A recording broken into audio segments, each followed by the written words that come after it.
Welcome to Not Milk Never Milk. Subscribe if you're lactose intolerant.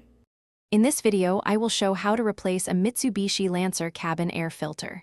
First, open your glove box and remove everything inside. Next, gently press in on the sides of the glove box to release the stopper tabs. Then, disconnect the small dampener arm on the right side of the glove box. This will allow the glove box to swing down completely, giving you access to the filter housing. With the glove box out of the way, you'll see the cabin air filter housing. There are usually 2 clips on the sides of the housing cover. Unclip these to remove the cover. Before pulling out the old filter, pay attention to the airflow arrow printed on its side. This is crucial for installing the new filter correctly. Now, gently slide the old filter straight out. Take your new cabin air filter and make sure the airflow arrow points in the same direction as the old one, typically downwards.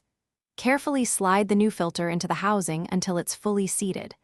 Once the new filter is in place, reattach the housing cover, ensuring both clips snap firmly into position.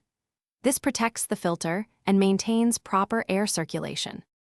Now, reattach the dampener arm to the glove box. Then, push the glove box back into place, ensuring the stopper tabs engage properly on both sides. Replacing your cabin air filter regularly improves air quality inside your car and helps your AC system run more efficiently. For other great deals, including those leak-proof meal prep containers, check the description below. It's a simple task that makes a big difference for your driving comfort. Thanks for watching. If this was helpful, leave a like and consider subscribing. See you next time.